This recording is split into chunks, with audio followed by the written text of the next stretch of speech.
places, like if you have multiple different sites, other places, it's hard to stay on top of a lot of the things that affect cost, and like price risk for energy. And there's kind of a proven market that exists that people need help, right? Yeah.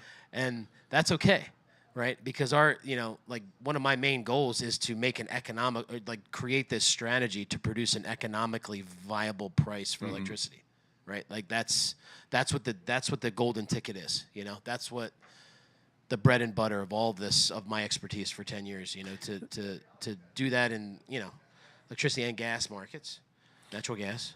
So It seems to be a niche industry, those that are able to consult on there's on not these many kind of us, matters. yeah. I mean, look, there's a lot of good folks out there, right? Sure. That are super smart, that know this. There's recently a good folk, a super smart lady, Meredith Angwin. You Yes. had the pleasure of interviewing her earlier today. Yep. How did that conversation go? First of all, who is Meredith Angwin? So if you're and not familiar, why is that so exciting for you to be able to have a conversation with her? And what did you guys talk about? yeah. So Meredith is my electric grandma.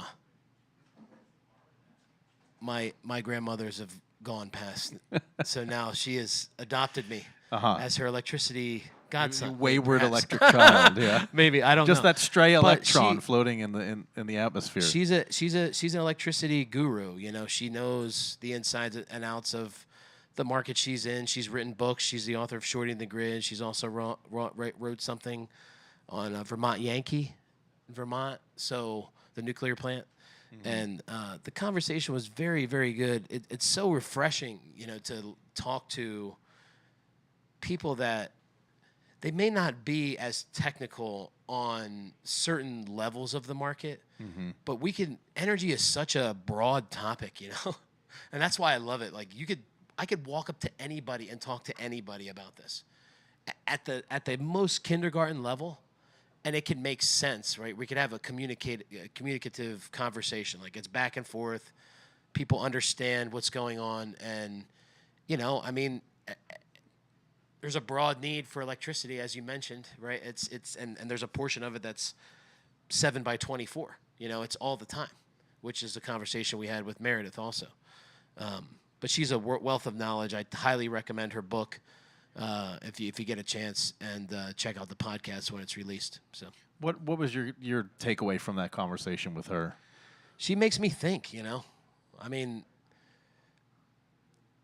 I've done analysis and strategic, proposals and stuff inside of where she sits. The Independent System Organization, ISO New England, in the New England area, right? So I know what's going on there a little bit, but it's different when you rest your head there, and you hear the policies and you can, the algorithms, right? They point it to you, right? And you can see if you search, obviously, if there's any inclining on the internets that you're some kind of energy person, you'll find out what's going on in Pennsylvania with renewable greenhouse gas initiative and all this stuff. And, what's going on in New Jersey, right? With the recent regulation on reporting. If you do $1 billion in revenue, and you have assets in New Jersey, but you also have assets across the country, you're now to report your scope 1, 2, 3 emissions to the state. Even though you're consuming electricity not in the state of New Jersey. Well, you have to have assets in addition to the state. Yeah, you of could New have Jersey. multiple locations under the same entity name. And so those. I bring that up because the market's changing. I think you're kind of going there. The market is living, it's breathing. It has emotions, it has feelings. Wow, I Right? thought this was just physics. So a lot of us in this room, we think of electricity just in the physical. You've got a generation plant. It delivers those electrons via something physical, aluminum or copper wires. Goes to a transformer, gets broken down to a voltage that you consume it. So that's just one portion of the electricity markets, you like to break it down into Yeah. 3 different portions. So I just mentioned the physical. What are the other 2? So to even continue what we talked about with Meredith, which really made me think. So this is part of what you're saying. So I consider 3 buckets, right? And some of you here have heard me talk about them. You have the regulatory side. Which one did you say? Physical? I said physical. Okay, yeah. excuse me. That's the world that I exist in. Right. Yeah, you're a wire man. You know how to put wires in, and that's the infrastructure is certainly important. The change of how the infrastructure is coming in, out, plants retiring, wires coming in, expansion, demand, growth, all that stuff, very important.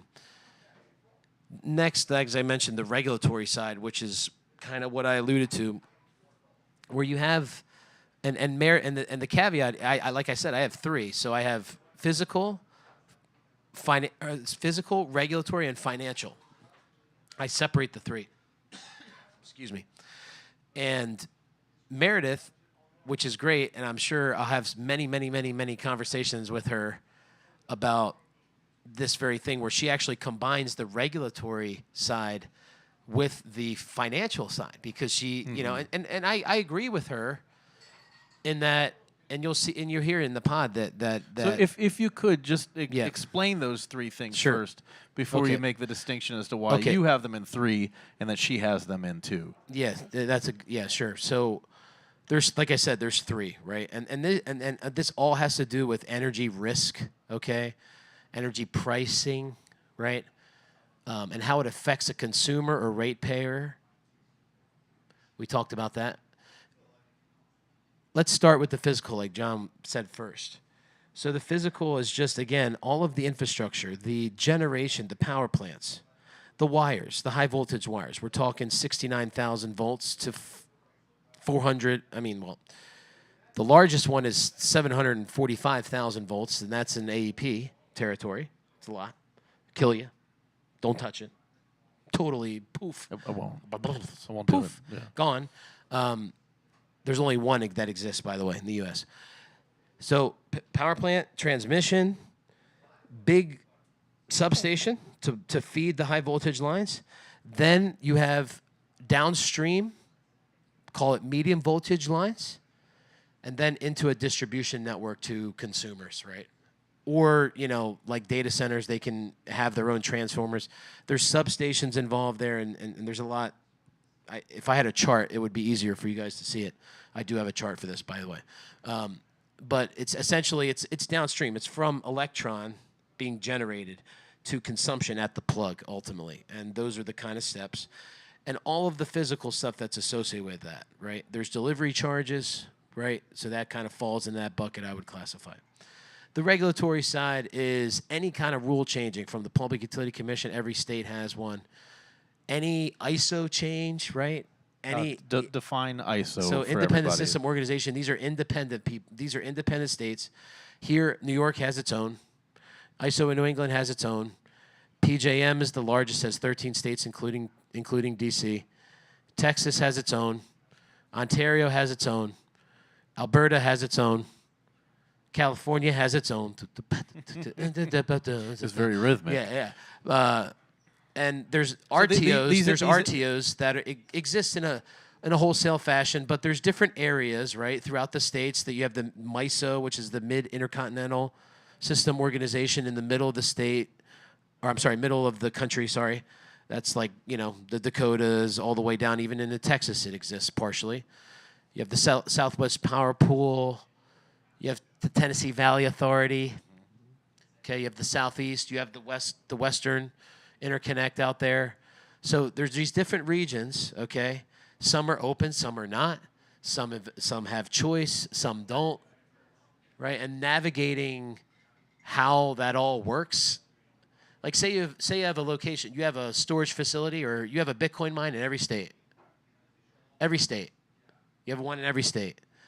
You have just have one. Just one state. Yeah, that's a little personal. Someday That's a little we'll get there. Yeah, they'll figure that out soon. But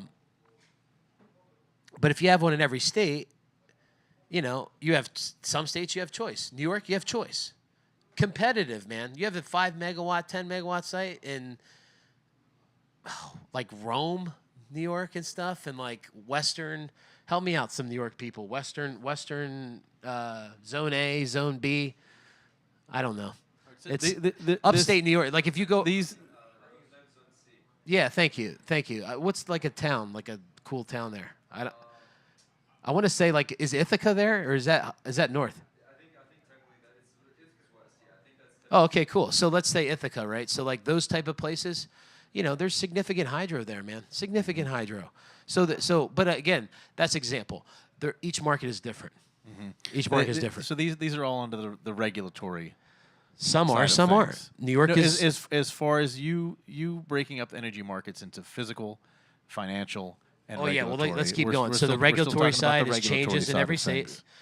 So rule changes, literally just rule changes. Think of rule changes, and there's rules. Okay, there's rules. Mega rules. Then the final is the financial side, and that's just all about price ultimately. And this is where you make the distinction from Meredith Angwin, is that you break away the financial side. Why do you have a separate bucket just for financial? Why is it so nuanced as far as your perspective? I mean, you can go on the Chicago Mercantile Exchange and see what's going on, right? Tell us what's going on. Or the Intercontinental Exchange. I mean, you could see what the wholesale price of electricity is in Ohio and Texas, and I mean, it's open source, man. It's a website. I'm not hiding nothing. This is all, you could totally look it up. I just know where to look, and I've been doing it a while. So, but again, you can look up natural gas pricing. You can look up different different regions, different states, California, right? So knowing the price, though, is important, obviously, because you're exposed. PubKey pays for electricity. Thank you, PubKey, for doing it. It's kind of, people like, what, it's kind of like, you want a glass of water? Yeah, sure, It's, yeah. By the way, does anybody get some water? No, but anyway, the thing is, it's very. I mean, we all take advantage of electricity. You know what I mean? Sure. I'm happy I could jam on this whammy bar, and then the electricity's pumping that thing. So, but there's a price for that, and that financial side is really important. It's available. It's hard to understand. I'm learning every day myself after 10 years. So, and like I said, it's a living, breathing organism, right? It's something that is, like, it grows. It's gross. We're getting older. My hand kind of hurts from playing bass. Like, it moves, and it's the market's different than it was 25 years ago, right? So, anyway. and so as a mid to large scale consumer of electricity. Yep. I can look on all these different financial sites. You sure can. And I can say, I want the cheapest price all the time. Yep. I'm gonna contact BASSLOAD. I want the cheapest price all the time. Can you give me that cheap price? Man, I get that. That's all the time. That's probably the most common There's two thing things that I you get the experience. most. It's like so keep in mind. Oh, thank you, my dude. That's shamtastic. Thank you.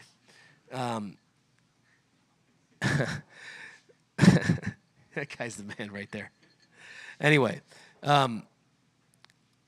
there's two things that I get the most, like phone calls, And I am not a supplier. I am not a scheduling entity, a load serving entity. I am not an electric utility. I am not any of those types of folks, right? I am a pure consultant. I know how to manage all these different things, know how to navigate and speak the language, if you will, right? So, but I still get the questions of, can you get me the cheapest price? And what's the market going to do tomorrow? Or what's the market going to do now? What's the market, like this is a thing, okay? So this is a thing. I would consider this a regulatory bucket. If we're playing basketball, we're shooting the regulatory bucket, okay? Regulatory basket. The Canada situation, okay? Sure. It's a situation. I'm closely monitoring the situation The independent, they have their, like I said, they have their own ISO. They're talking about 25%. Now,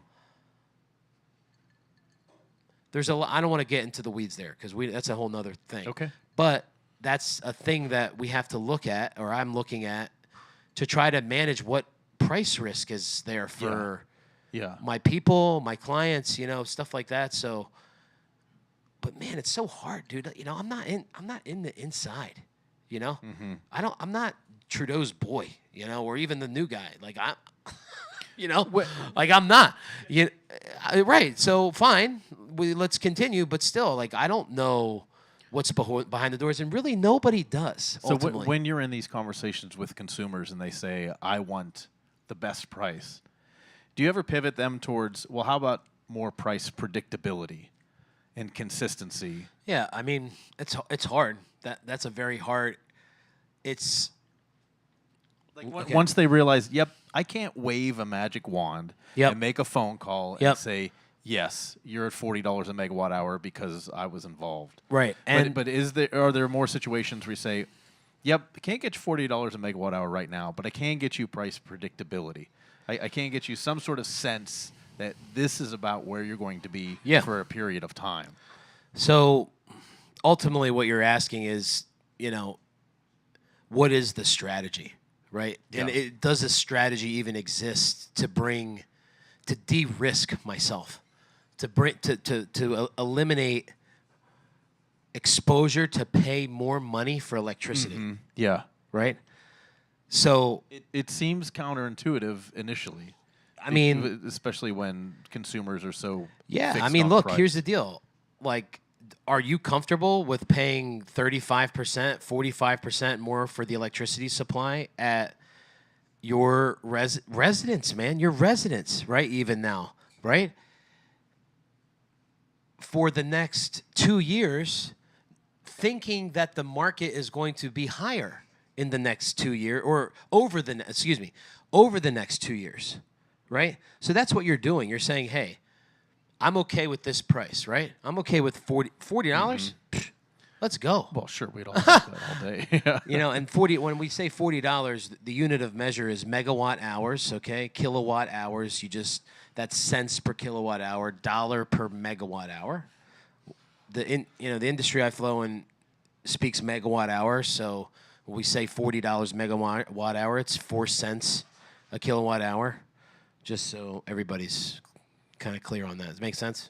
To give some people more of an understanding what the national average for electricity residential per kilowatt hour is, probably 12, 14 cents. Yeah, I'd say it's hour. So getting it at 4 cents would be freaking awesome. I mean, there's data centers and Bitcoin miners that are for a fact doing this, right? Which is a different type of consumer. So pivot us to the next part of the conversation. Okay, is for a data center, for a Bitcoin mining operation. Yep. They have a lot of choice on where they can settle down regionally. Yep. How would you be able to help customers like that?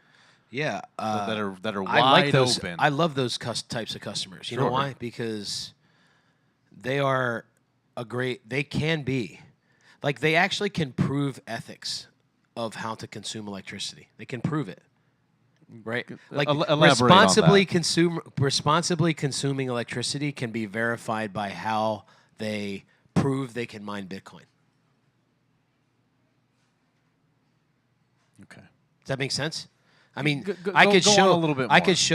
I could watch somebody's way they consume electricity as a Bitcoin miner, as an example, right?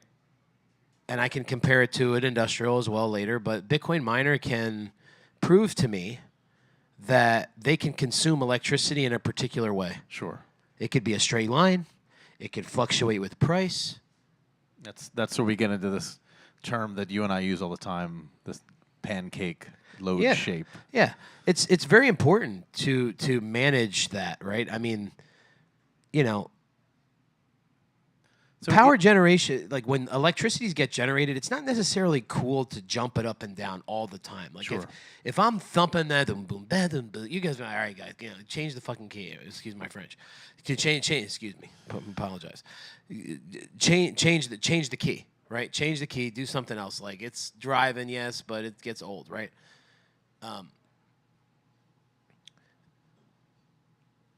I don't, Perhaps that's a good opportunity for you to explain what your name means. Yeah, we did. In fact, we talked about that on the pond today with Meredith, which was kind of cool. Look, I mean, there's a consistent.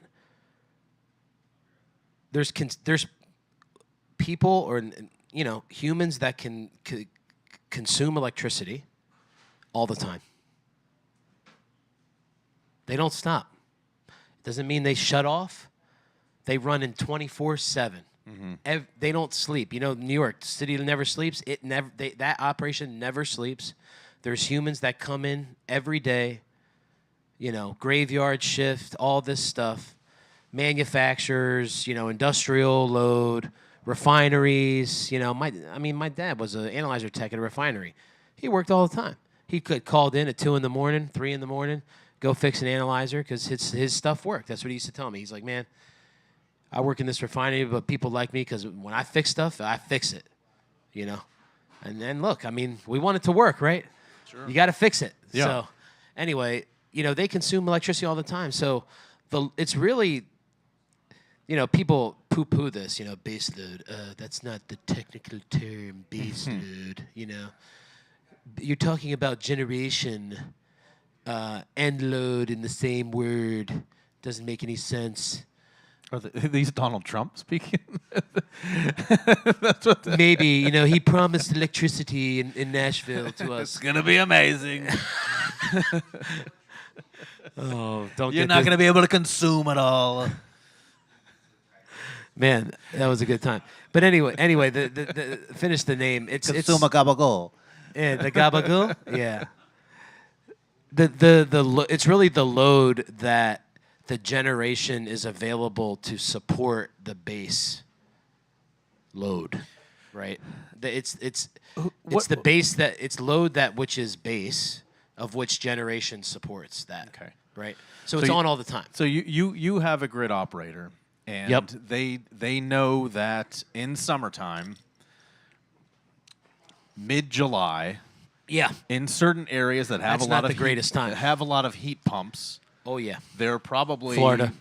There's a good chance they're going to consume X megawatts of power today, or they're going to demand Yep. X megawatts of power today. A lot of grids are now, summer. me as a grid operator, and I have these different assets out there. I've got a gas-fired power plant. I've got a nuclear power plant. I might have lots of different Some solar? generation fleet. I guess you got some solar if that's what you're Solar's into. being very popular. Sure. Yeah. I recently saw the numbers in ERCOT where it's like 50-something, 58% Just imagine if all of that of the generation came on. fleet That's what I is think about that. renewables. I think so. Guys, this is like really interesting stuff. Honestly, like looking let's let's do a better job of defining this base load thing. Yeah, sure. So I have to know how much electricity that we're going to consume the least amount. Yes, sir. I at least have to get that amount of electricity At least. available At for minimum, for I have to everybody do this. to consume. Yep. If something happens, maybe we might trigger a demand response program and ask people to turn off voluntarily. Yep. Yep. But that's my understanding of base load. Yeah, I mean, Did I it's get that right? After years of interacting with you and having You did a great job. many hours of conversation. Yeah, it doesn't have to be complicated, and you described Sure. it quite well. It's literally any type of thing that consumes energy or electricity all the time. You could plug computers, they can consume electricity. You're kidding me. I mean, they can. You heard it here first. Right. Yes, thank you. Computers consume electricity. Anything, blow dryers, like you said, HVACs, whatever, right? Pizza shops, they can consume electricity, And but there's a demand for what is the minimum amount of supply that I need to meet this demand that's all the time. It doesn't change. The peak can go way into the weeds high, super crazy. But when the what we call like a shoulder period or like, an off-peak period of demand, it could be flat. think about when you go to sleep at night, right? Like your house consuming electricity. Sure. It's pretty. I mean, you might have some lights on. Maybe you got some clocks running or something. You ping the coffee machine to come on in the morning. Whatever, right? It's very minimal, but when you're up, the kids are moving. You got And that's when people blasting music. That load shape comes into play. Yeah. You look at your a consumption curve. throughout the day, and it's up It's and that down. And then whammy. at nighttime, it's probably more. It's that whammy. Towards that pancake shape. It's literally a wave, right? So, and people have different prices for how that wave looks. Sure. And to get back to that, different. If it's shaped differently, if it's bouncing, and the bouncing stuff, the bouncing electricity curve, the bouncing natural gas curve, or when you're consuming electricity and natural gas in the worst period of time, like you're saying, July, Pennsylvania, it's 100 degrees everywhere. You can't breathe. If the humidity is, you can cut it with a knife. Unlike it's going to be more expensive. A lot of other products out there, it's far more nuanced than demand response, or not demand response. Woo! I mean, hey, you could do look. It's a lot. Demand response is being more common. Supply and demand isn't as simple in the electricity markets as it is, say, in a durable good like cars. You've got a lot of demand in purchasing cars. There's not a lot of supply out there for whatever reason. Yeah. Price is going to go up. Like most people want a certain car, right? I mean, sure. But they have a electricity brand. markets are far more nuanced than that. It's an electron. Can you got to go into the differences between a typical product like a car? Yeah, or a pizza shop versus a shop versus the that's fine. The And electricity John and I have market. this running joke about a pizza shop consuming power, so I can bring that home, being a paisan and everything. Hey, bada bing. Everybody doing all right? All right. So, the pizza shop consumes power, right? But they're also trying to determine the price of the tomato, the price of the cheese. Anchovies. Hey, I don't like The this. price of the gabagool. We could do that. But they're pricing out the tomatoes, whatever. There's different areas, and they're also trying to price electricity too at the same time, right? So it's like a shop, know. It's a good shop, nice, clean bathroom, has nice lights, big, nice and warm inside in the wintertime, good pizza. Sure. Right? Big ovens, good ovens.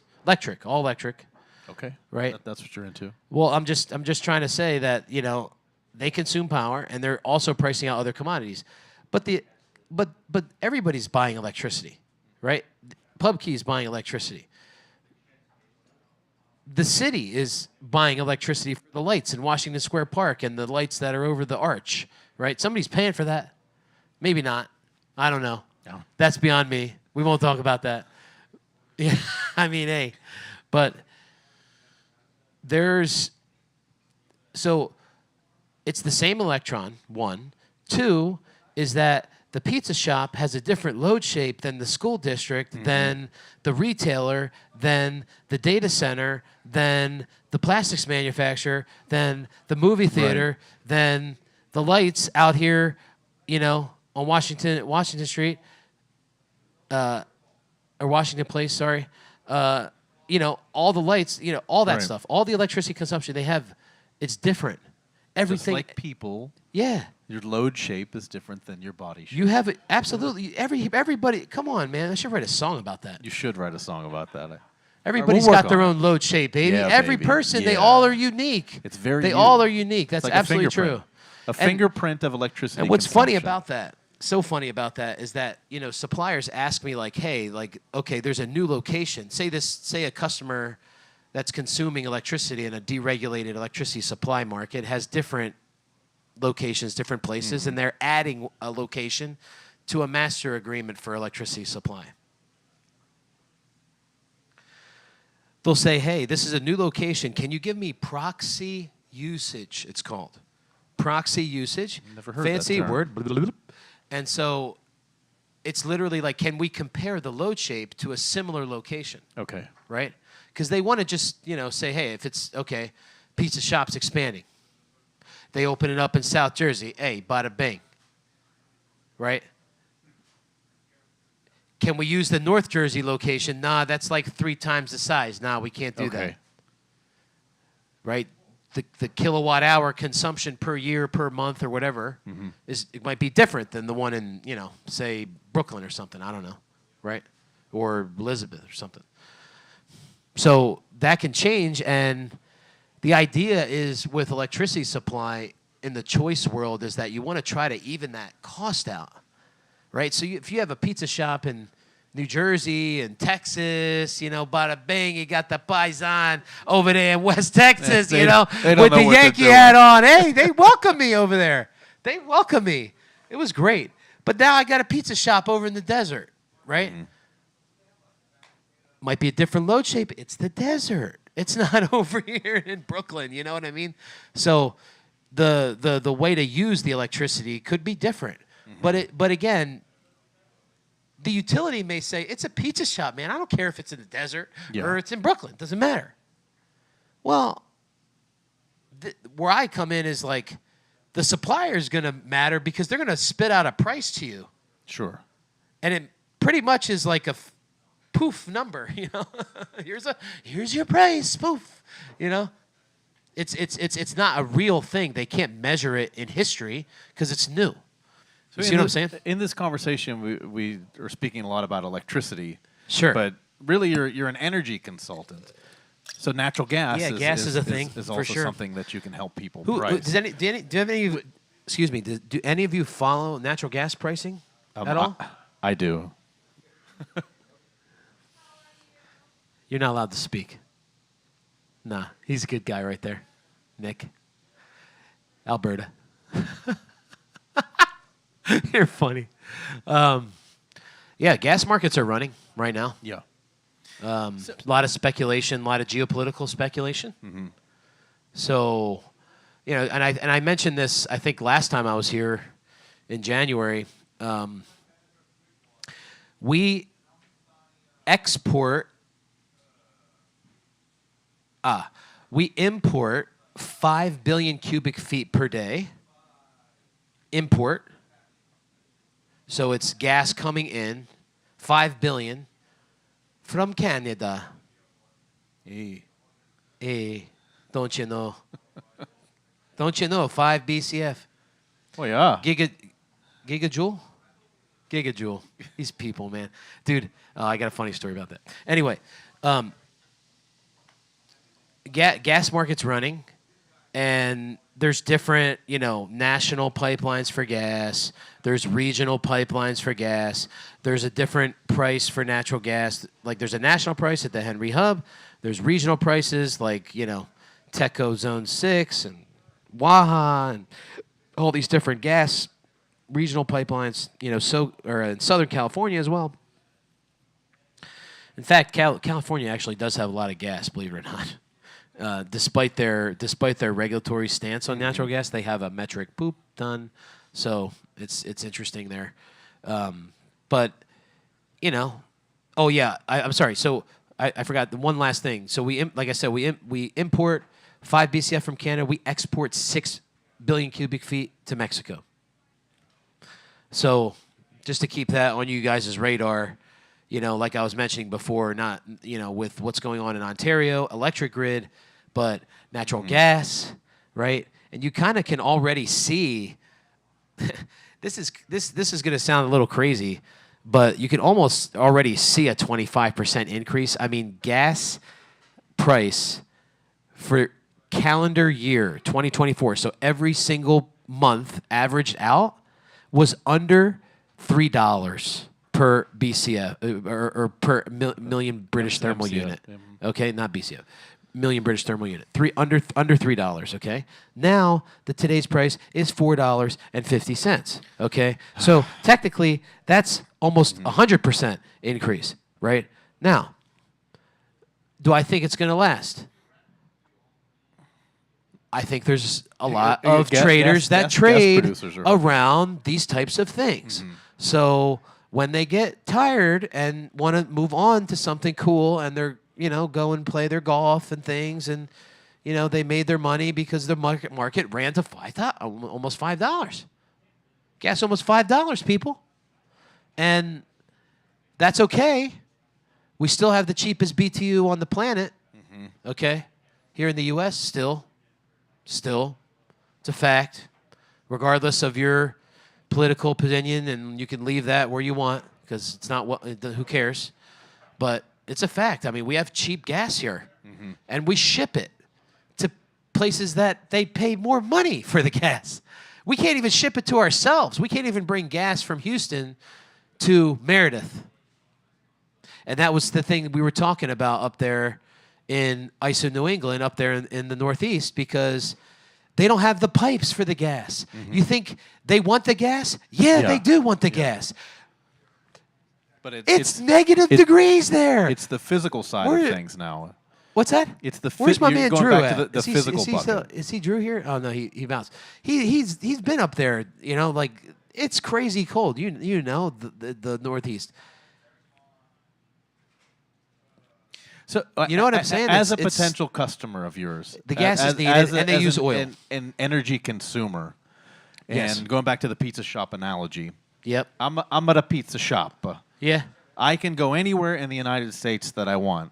I may order different ovens based on my location. Yeah. And something that you can do as an energy consultant is perhaps tell them, listen, you're dealing with BTUs. You're creating BTUs by burning natural gas. Yes. Or by using electricity. Yes. Would you be able to consult with a pizza shop owner and say, I think you should probably use natural gas ovens if you are in this area. You have the infrastructure for it.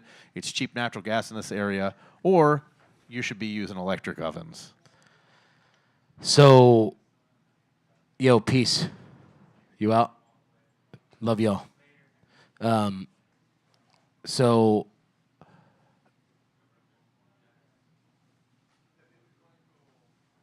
the pizza shop, yes, we can get involved with helping them understand which type of, let's just call them machines, right? Consumers. I mean, that's what they're doing. I mean, they're consuming electricity, right? So,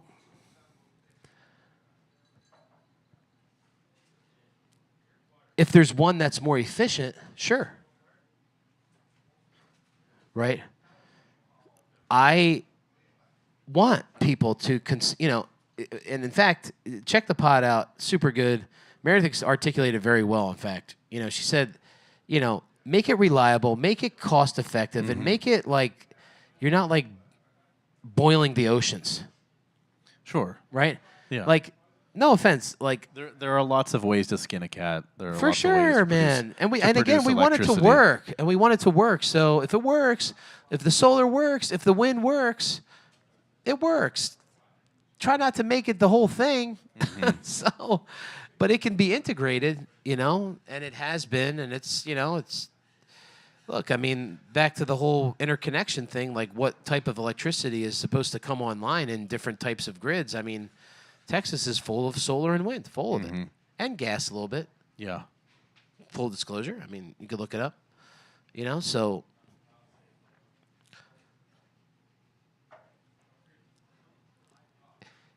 you could consume electricity efficiently. And I think it's if you want to consume electricity, like I feel like people should definitely have access to electricity. Like totally make that happen. You should not leave this earth without the ability to try to make that happen for as best as we can from the left to the right. Whatever. Nearly classifying it as a human right. Look, I mean, we can't do none of this. We're going to be outside, hoping people remember what we say. It just would have been of an acoustic set. Yeah, it's just fine, But, in fact, I enjoy stuff like that, But electricity is important. It's important. People use it, and it. Look, I mean, if electricity was going away, the financial system would be no longer. Sure. Right? And that would be a massive problem, right? I thought this is a huge rabbit hole, but, I digress to you all. It's definitely game theory, maybe, but it can be true. You know, there's been countries that have been, you know, sanctioned with electricity usage. Sure. You know, and you know, you can't use electricity right now, or you can't use the internet right now. You know, so. So I want to wrap things up here because I think You sure can. we've given What time is everybody it? a lot of actionable Yeah, information. absolutely. We've covered. Thank you for being with us so far. Hope you guys are enjoying yourself. We've covered your different buckets, your physical, financial, and Yeah. regulatory. Yep. Can talk all day, every day about that. We sort of went into regulated, deregulated, different types of electricity consumers, how a smart consumer would reach out to somebody like you, an energy consultant, to shop for their electricity, not just based on price, but we're price here to help, man. predictability, reliability. You've been in this market for a long time now, 10 years.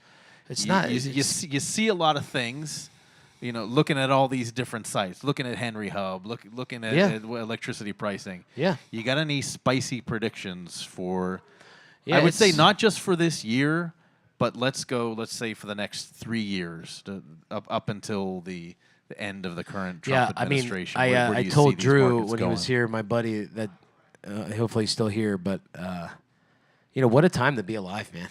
This stuff is really crazy. Sure. With where these types of energy markets are looking towards, you know, the regulatory side is got super heat to it. Like, I'm talking just market changes, like significant, like different definitions are happening. Okay. You know, different terms are coming in, different rules, like shifting the entire rule, like almost a 180 of the rule that's been there for 20 years. You know, and you know, ERCOT's going through that right now. To the benefit there's other markets of too. consumers? I'm sorry? To the benefit of electricity I consumers? think it can come to a producers? mutual agreement. I think it might negatively impact marginally, right? But I think that people are just going to have to get smarter, right? And that's where we come in and say, okay, we can't beat the market price right now. The market is just too high. It's too expensive. We need to figure out ways and other different types of strategies to figure out how to economically consume power, how to manage your demand more effectively, integrate your own gen, you know, all different kinds of things, all different kinds.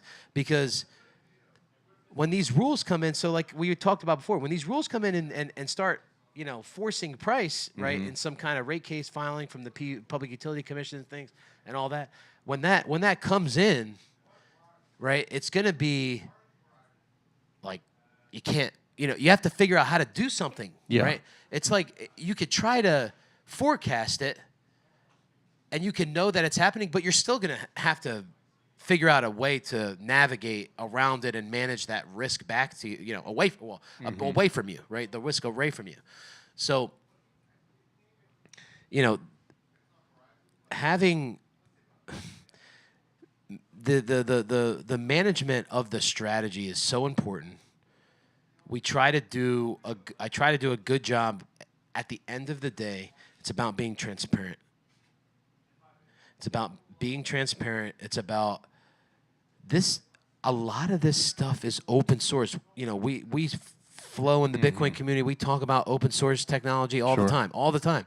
In fact, you know, I like some of there's some open source projects here. You know, right here. I'm wearing one. Sure. Right. And I use this, you know, and it's good. The information is there. It's there. You can look it up. You can do the research. It's a lot. It'll melt your face. It'll make you look at the thing and stare at the thing for hours trying to figure it out. Well, it's just like anybody can look at it, say, well, there's an encyclopedia, a set of encyclopedias out there for you that you can look through. Well, but to just read them is one thing. For you looking through these things every day, you're able to make certain determinations, certain judgment calls because you're seeing the information all Yeah. of the time, and you're actually applying the information to customers. Yeah. So in That's looking true. at this information, I'm really prodding you for some spicy predictions here, Oh. and you're skirting around it. Sorry. So I'm gonna hold your feet to the fire. So I think the spicy geopolitical predictions for the I think next the year to 3 geopolitical years. stuff will continue to ramp up. I do. And I think that people are going to have to.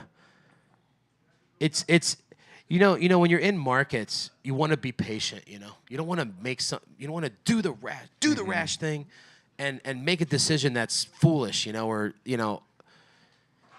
And you try to look at history. I had a couple of. We had an event in Texas the other week, and it was very good for clients. And we talked a lot about. If you're time in the market beats timing the market, right? So if you can go through these things, and you could see the day of the Russian-Ukraine invasion was the same day that Mr. Putin invaded Crimea after the Winter Olympics. When the Winter Olympics was over, he invaded Crimea, and then he invaded Ukraine. And then gas prices went to the moon, okay? We're seeing geopolitical stuff happen with Canada and possibly Mexico. Gas pricing is elevated. Now, it's not $10, but we're moving on up a little bit, right? In the Upper East Side, maybe. I don't know. To a deluxe I apartment. hope not. in I the hope sky? not. Because here's the deal, right? I mean, sure, it's also imperative. I want to make it clear to the audience, and we'll start getting questions here quickly, is there is absolutely a need for more generation. There's absolutely a need for more wires. There's an absolute need for more distribution networks. There's an absolute need for fiber. There's an absolute need for a lot of those different things, right? But it's going to depend on, does it actually happen? I'll finish with the interconnection queue, these things that are the generation that's on, coming in and going through the approval process and all this. I mean, it's 152,000. It's 152 million watts. That are currently in the interconnect queue. Yes. All solar. Waiting for regular. All solar. solar. That would have been the generation fleet mix was my next question. Of that's of the 389,000 that was printed in February. 153,000 of 389. It's a lot of poles and wires. Listen, man. That need I mean, to be it's a ran. lot of poles and wires. It's a lot of substations. It's a lot of utility growth. I mean, look, you're going to create more jobs by doing that. You absolutely are. You can't just. You and I can't spin up a 500 megawatt natural gas plant in the desert. You want to do that, John? No, Come on, Johnny D. What's good with that? I'm struggling with half a megawatt in Pennsylvania, Yeah. So, but that's the thing. You're gonna, and that's what utilities want. They want jobs. They want the tax revenue and things like that. So, anyway. Thank you for your spicy geopolitical. But the spice. And then I'll give you one more prediction. spicy thing. So I think, like I said, I think the geopolitical thing will ramp up. I think it's a year process, honestly. So I think it's a year process of getting through some stuff and some reorg and some, pretty interesting times, to be quite frank, right? So I'm monitoring that closely, and I'll probably I took a little break on my Substack, but I'll start, ramping that up and because it's just too important, guys. It's too important. It's, I mean, look, if you're used to spending $300 in the summer, you're going to spend $500, $600 in the summer. It's just a fact, and you have to find ways to guard yourself. I mean, look, I have two HVAC, or heat pumps, electric heat pumps, which you know about. I've told you about, in fact. And my bill was $650 this month at 14. I have 9.5 cent supply and about 6 cent delivery. So, I mean, it's 15 cents, 14 cents, something in between there, maybe 16 cents. I don't even look. It just pisses me off. But I do my thing. I go on the stuff, and Yeah. do my thing, and it's Yeah. very, it's not as As- robust, as it's far not as as fancy. The Pennsylvania consumers go, Yeah. you know, we Yeah, have the electric choice. Yeah, there's choice there. There's choice other places too. supply But at the end of the charges. day, it's very one-sided. It's here's the offer.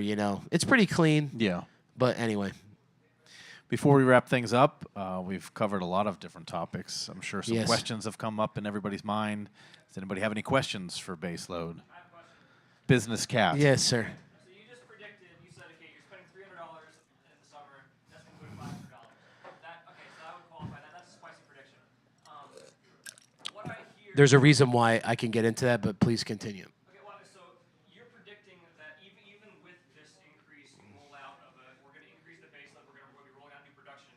It's Yep. still going to roll out too slow to offset the increased price. So you're saying they're going to print money faster than we can roll out new power.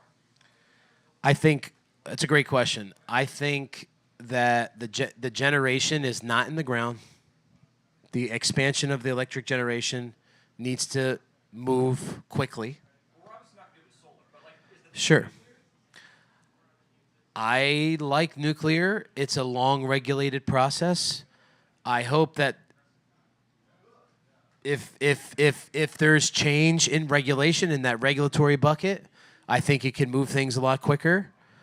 I think that, and the reason why I'm saying that $300 to $500, and that's kind of targeted towards PJM, where a lot of us sit here. Well, New York is its own ISO, but there's something recent that happened inside of the Pennsylvania, New Jersey, Maryland market. That's 13 states, including D.C., Ohio, Chicago, Maryland, Delaware, New Jersey.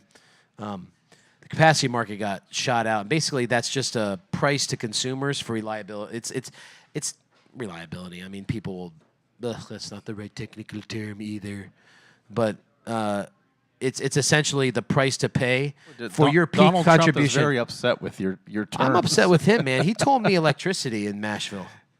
He said we'd have so much electricity that everybody will make electricity great, and you'll have so much that, you'll say, please, Mr. President, there's too much electricity. I laughed at him. In fact, you were sitting next to me. It was embarrassing. I embarrassed myself. They told me to kind of shut up, basically.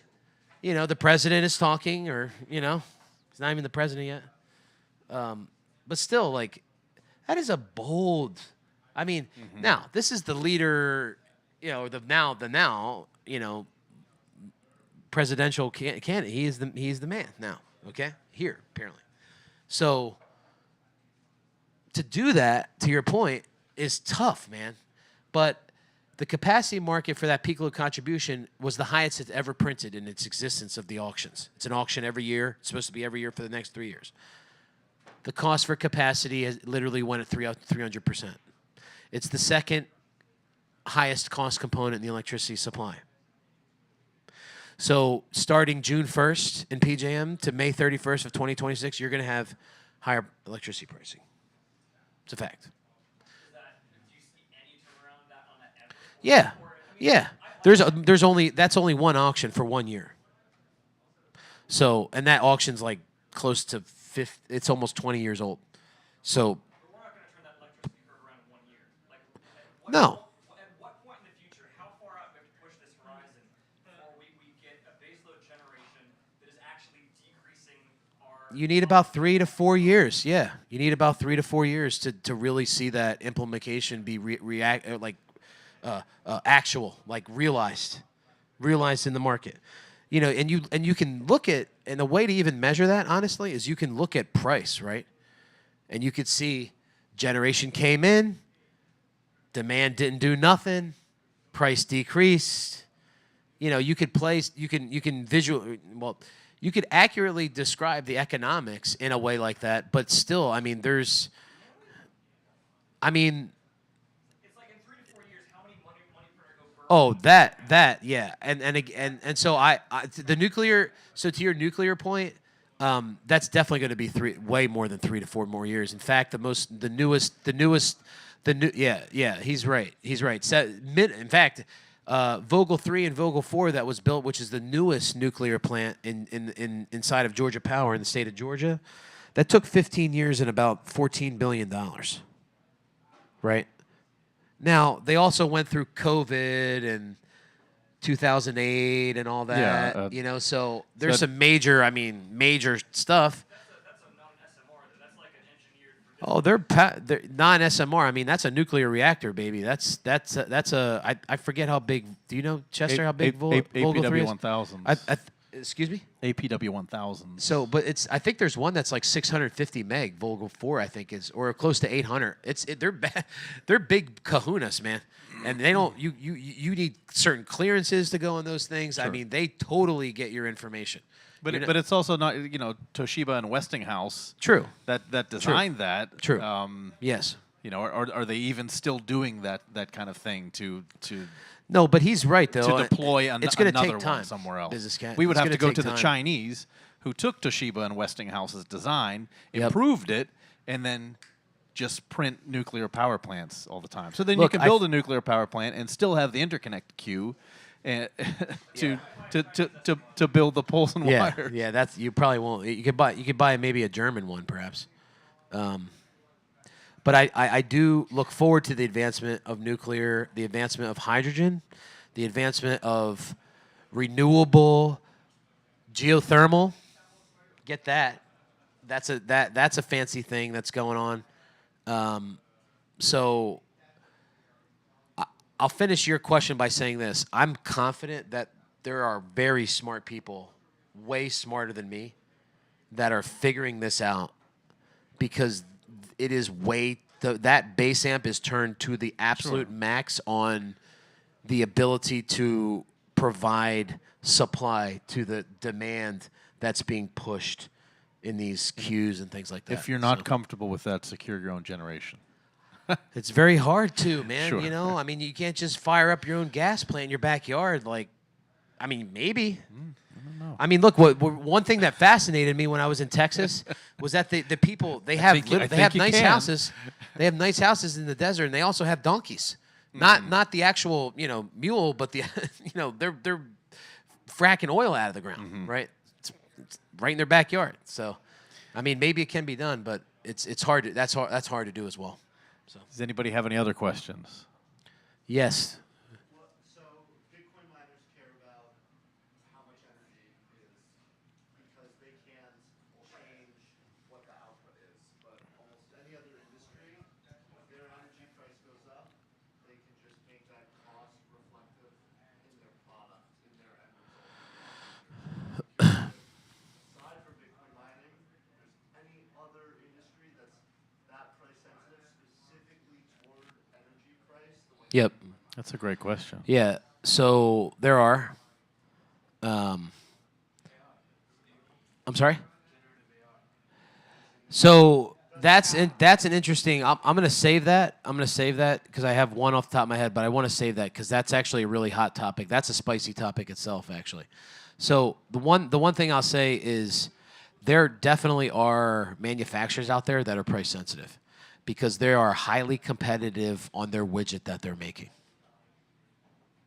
So the price of the cost of the materials and the cost of goods sold, electricity is in there as a component, just like Bitcoin mining, technically, right? To me, Bitcoin miners should view electricity as a cost of goods sold, right? It's a material cost, right? Without the electricity, you're not going to, the ASIC won't work.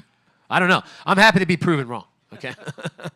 But anyway, so like steel manufacturers, plastics are tough, not really, but there are some manufacturers that have energy events for price and for demand response. I would say that Bitcoin miners do it the best. Like they are the best type of electricity consumer. It's proven, and there's a lot of people out there that have proven the sophistication around their demand and the Bitcoin mining demand and how they are price responsive, right? They can, it's $100 a megawatt hour, they're going to shut off, and they shut off it good, and then they also do it for volatile events on the grid, right? For demand response related purposes. How would you hedge differently for a manufacturer as opposed to? It's you. It to each their own. They each have their own thing, and it really depends on what they're manufacturing. So, if the market for tomatoes is like really liquid, like electricity, maybe they're a little bit more. Maybe the frequency of the purchase is more often than somebody like Paisan who owns 100 pizza stores. He just wants a fixed price. So, to go off of your question, how can a manufacturer, hedge their operations? Would time of day? Do you ever get somebody to say, "Listen, Sure. so we have operations that are, my guys come in from 8 to 5, but man, that electricity pricing from 10 to 6 o'clock in the morning, I'm going to do some split shifts. I'm going to bring guys in overnight." Is that something that you've run into? I've met consumers of gas, natural gas, and electricity that have shifted to the off-peak to consume their energy. It's smart. It's cheaper. Not everybody is up at 3 in the morning. Pure and simple. I mean, Not every me. place is New York. Right. Exactly. And so that's why the base load is there, right? I mean, you got these certain things that are out there that are they're consuming power all the time. I think at one point, PubKey's open till 5 in the morning. That is a niche customer for electricity.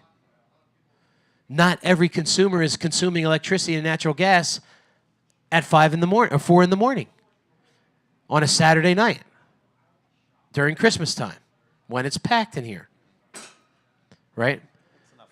So it's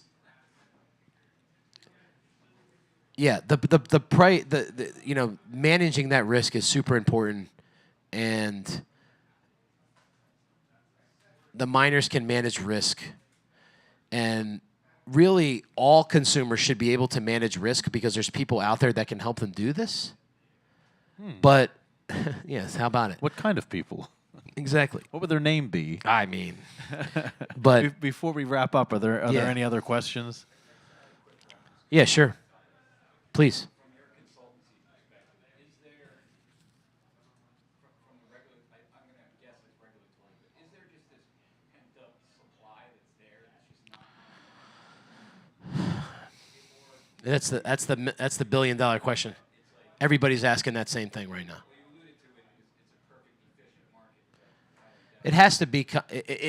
It has to be, but the supply is only going to grow when the demand actually wants it. It's That is political and regulatory. I can't petition like Trump, Orange Man bad, said he was going to turn on all this electricity. yeah. Uh-huh. Is that just regulatory burden somewhere, and he just needs to knock the doors down, I think so. turn on Yeah. I mean, look, right. The whole drill baby drill, What that thing, and Maybe I could rephrase your question, like how much of this waiting interconnect queue is held up by the physical That's side of that's things getting or the pushed through. regulatory side of things? yeah. So, well, let me just say this blanketly, and it's a fact, I mean, when these guys get together to make the regulatory rules, I mean, they can move certain things around. Totally, regulations at the Environmental Protection Agency, right? My man over here is highly. That's what he does. So they could the DOE and stuff and those different agencies, they could totally have influence over that and move the process along. And there's definitely a need for interconnection queue. What's the term? Not like a revival, but just like just making it easier for people to get in the queue and get through the queue and get the generation on and things like that. So yeah, the regulatory certainly can move that. And they're talking a lot about that now because all of the attention, my man talked about artificial intelligence over here, right? I mean, that is a total thing. But the thing is, what is actually going to come on, right? And I do want to mention that because it's interesting. The data centers that do artificial intelligence, they actually have they might be forced to have the ability to move the compute throughout their data center network, right? So say you have like 10 data centers and the price is bad over here, there's a volatile period over here, will they just flow that computational work? We're familiar with a friend, Mehdi Nasseri from Load. Yeah. I'll just do a plug for him. LOD.io. Oh. So it has that same strategy where you can do your AI compute anywhere. Yeah. It doesn't necessarily have There's to be a lot of those in folks. ERCOT. And you can move your AI compute based on real-time pricing. Yeah, but that, I mean, It's Load.io. the need Mehdi, for if that, you're watching this, you owe me some money for that one. yeah. The need for that is interesting because then people can get very diverse, you know, with how they consume power in one place versus another, right? Very interesting stuff, and it's actually new. Relatively speaking, there's really sophisticated folks thinking about that, but it's really about what is the economical like value add of that, and does it make sense? Like, do we really need to curtail 400 hours a year to satisfy something? You know, so Did that answer your question? Okay. yeah, it's for people with $1 billion in gross revenue that have assets in New Jersey, and you can have assets other places. You just have to report your carbon footprint, basically. Yes, correct. Yeah, if you have a New Jersey entity and you're manufacturing in Texas, you have to report your Texas carbon footprint to New Jersey. I think that's the way. I could be mistaken. I got to read that again. But basically, I think it's. I'll look this up and report back over the internet. But they're basically at the root of it, entities over $1 billion. If you have assets in New Jersey, I believe, you could have assets other places, like say a national company. In New Jersey, you have to report your carbon footprint, your scope 1, 2, 3 emission targets, and yeah. You might have California has this now. They're mirroring that, so it's basically you'd have to buy renewable energy certificates or look at rooftop solar or something. Participate in the carbon credit scam. I Because mean, Earth has a favor. I don't make those rules. You don't. I flow in them though. So. Last question, sir. Yes. So two questions.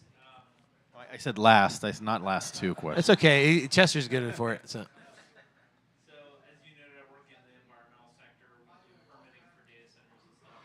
Yeah. We're starting to see kind of a shift in large corporations like Amazon or Microsoft, Edge, basically saying, I can't wait 7 years to interconnect. There is no supply. Can I just build my own 600 megawatt natural gas plant? Yep. Yep. I have an agreement with you where I sell you some when you need it. Like I'll Yep. engineer it. Do you see much changing in this public-private relationship with energy, Great question. where companies are just taking the initiative upon themselves because they don't feel like waiting around? Great question. In fact,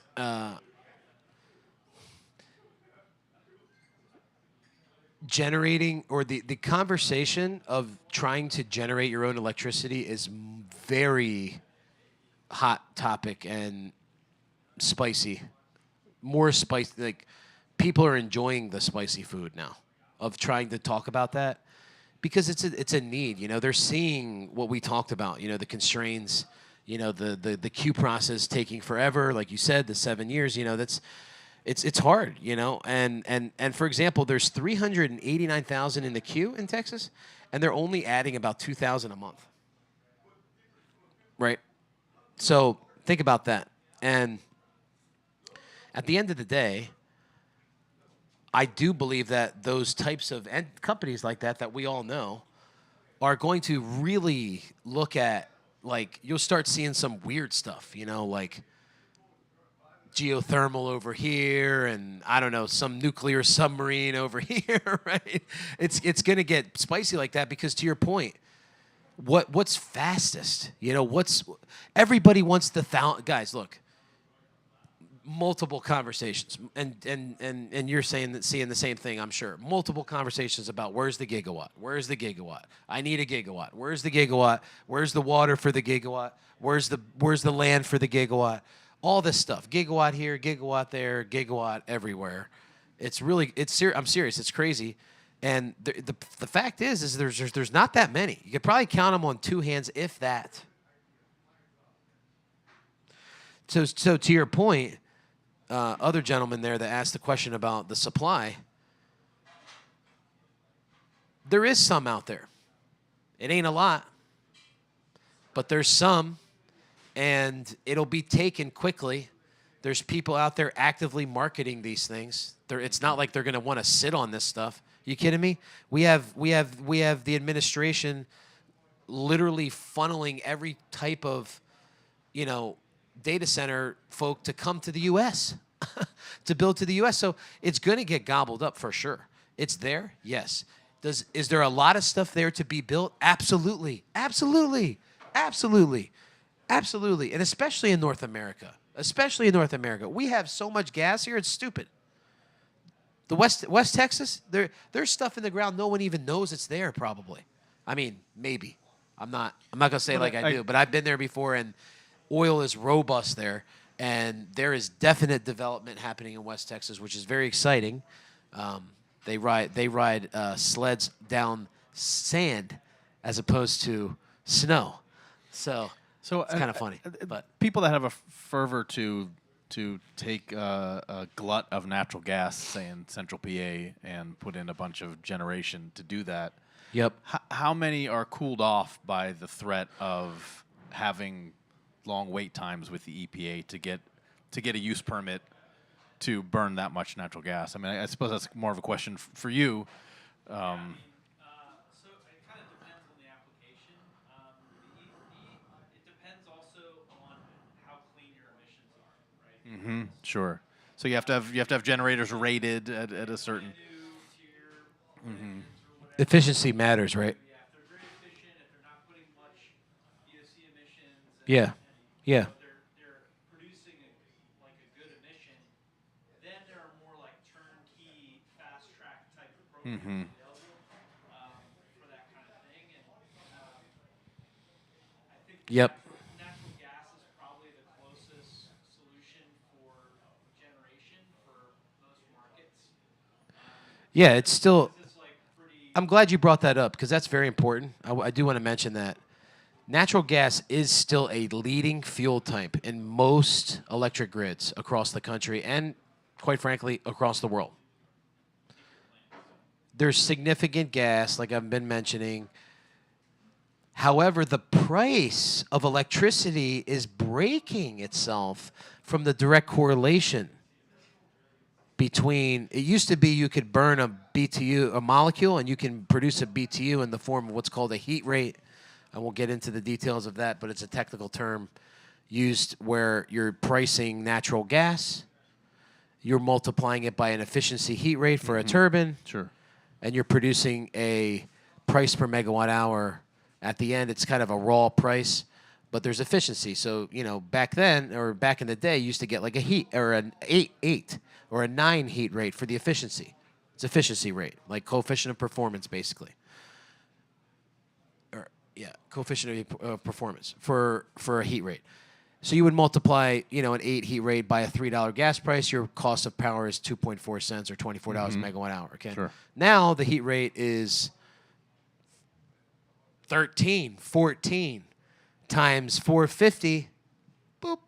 Now we're in the, you know, $60 heat rate range. You know, 6 cents. So, but I will say that there's still, so again, going back to the whole building of the generation, you know, gas can support that, man. I mean, there is a lot. You got to put the pipes in. You got to put the stuff in there. Or you got to move the data center to the pipes. Sure, and that's what he asked. And behind the meter stuff is totally getting asked about. It's totally getting, the volume's getting pressed up on that. And that's great. I mean, if you can build it, as long, to his point, as long as it's not, just jamming, bituminous coal down your throat, What's wrong with that? I don't mind coal, but I don't mind coal, but I'm not trying to, let me just go super extreme. I'm not trying to boil the oceans either. I want to live. I want to keep playing music for y'all and keep doing these energy shows and, have fun and keep bringing transparency. Coal's fine. In fact, there's ways to have clean coal. Perfect. It's good. Question get answered? Yeah. That was great. Did you have another question? Yeah, my second question was around the scope 2 and 3 emission stuff. We're Yeah. seeing some stuff in California as well that just came online. Do you see? Oh, yeah. Do you see that easing up or Yes, changing I do. under the current administration? Great question as well.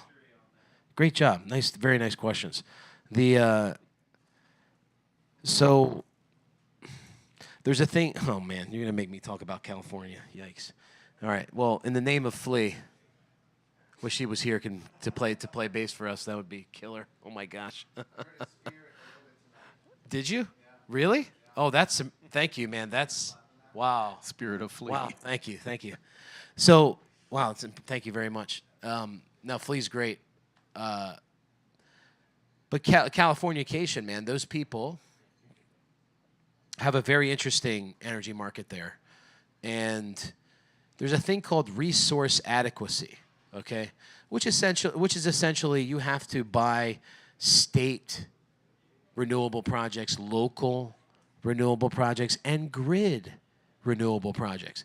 So there's 3 buckets inside. There's 3 more buckets in the 3 buckets. There's 6 buckets.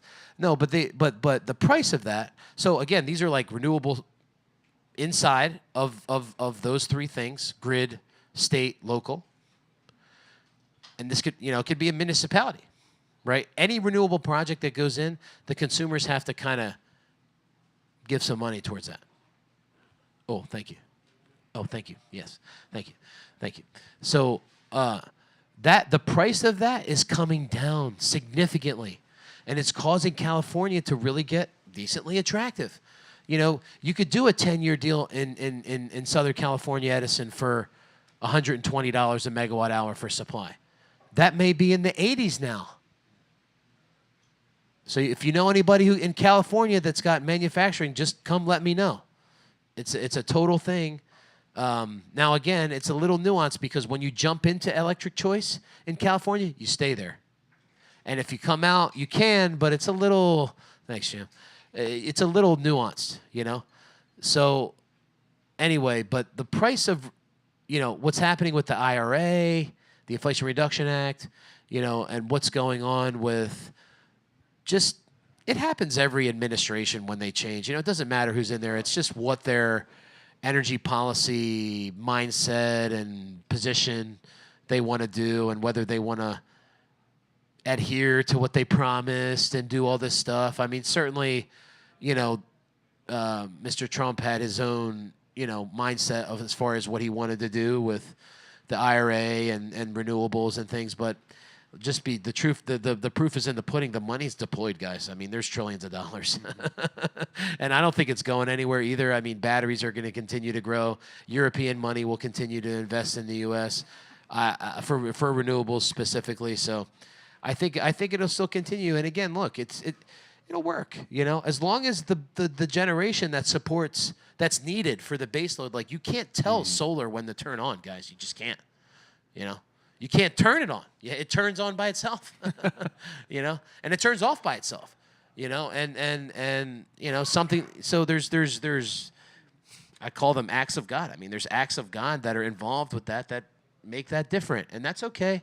But don't get rid of the stuff that's there, just in time, like Meredith was talking about in the pod. Just in time, stuff that's you can burn it cleanly and it can run, and you don't have to be constrained, as a consumer. So, hope that helped.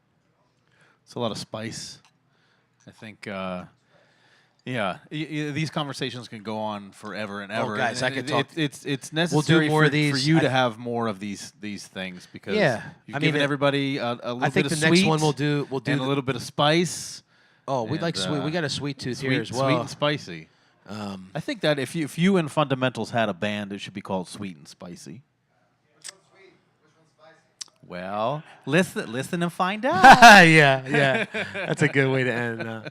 But yeah, we're gonna try to do these. You know, I got to spend a little time with the family, but I think the next one will probably be like late summer. You know, we'll do a summer edition. So instead of everybody waiting until late summer to hear from you again, yeah, please reach out. How can they reach out to you? Yeah, Twitter. Please tell them about the info yos. Yeah, I took a break for that, but I do have a Substack, so you could peep me there.